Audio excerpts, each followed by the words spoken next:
গতকালই একটি স্ট্যাটাস দিয়েছিলাম যে এবারের ঈদটি মুভি দুনিয়ায় ঠিকমতো জমছে না, কারণ কোনো সিনেমারই প্রমোশন ওরকমভাবে হচ্ছেও না, কারো কোনো টিজারের একদম কোনো খবরই নেই। কিন্তু অবশেষে রায়হান রাফি এই কিছুক্ষণ আগেই জানিয়েছেন যে আগামীকাল সকাল 11:30টার দিকে আসবে হচ্ছে তাণ্ডবের ফোরকাস্ট, এবং রাফি কিন্তু তার সাথে একটি পোস্টারও শেয়ার করেছেন। তাণ্ডবের হাইপ এখন যে পর্যায়ে ছিল, একটি ফোরকাস্ট বা হচ্ছে একটি টিজার, এটা খুব গুরুত্বপূর্ণ ছিল। তো রাফি অবশেষে সেটা উপলব্ধি করতে পেরেছে, সেজন্য তাকে ধন্যবাদ। তো পোস্টারটি আসলে কেমন হয়েছে সেটা নিয়ে কিছুটা কথা বলতে চাই।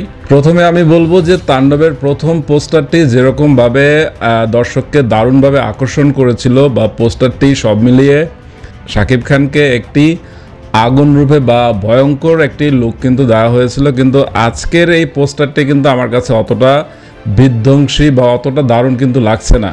আরেকটি ব্যাপার লক্ষ্য করুন, সেটা হচ্ছে প্রথম পোস্টারের চুলের স্টাইলের সাথে এই পোস্টারের চুলের স্টাইল কিন্তু কিছুটা হচ্ছে ভিন্নতা আছে।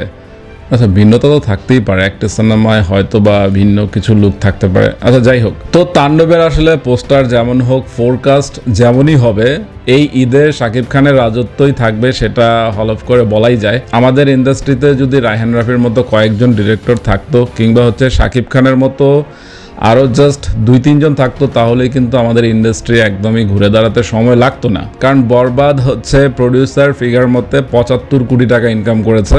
তো সেটা যদি অন্য কোনো নায়ক যদি জাস্ট 20 থেকে 25 কোটিও তুলতে পারতো, তো তাহলেই কিন্তু ইন্ডাস্ট্রি একদম ঘুরে যেত। তো আমাদের শাকিব খানের মতো জাস্ট কয়েকটা হিরো হলেই আমরাও কিন্তু বলিউড বা হচ্ছে যেটাই বলি না কেন, তাদের সাথে তুলনা করার মতো সিনেমাও আমরা তৈরি করতে পারতাম। তো দেখা যাক যে বরবাদ সিনেমার পর শাকিব খানের তাণ্ডব নিয়েও শাকিব খানের একটি চাপ থাকবে, বা রায়হান রাফি ডিরেক্টর তুফানে যেভাবে শাকিব খানকে প্রেজেন্ট করেছে, সেটা সে তাণ্ডবে কতটা ভিন্নতা বা কতটা অন্যরকমভাবে প্রেজেন্ট করতে পারে।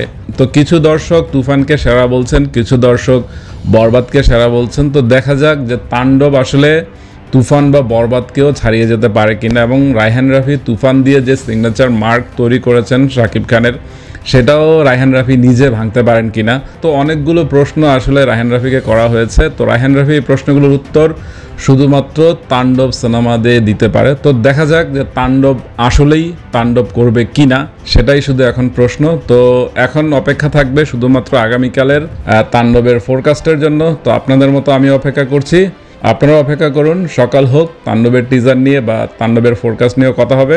তো সবাই ভালো থাকবেন, বাই।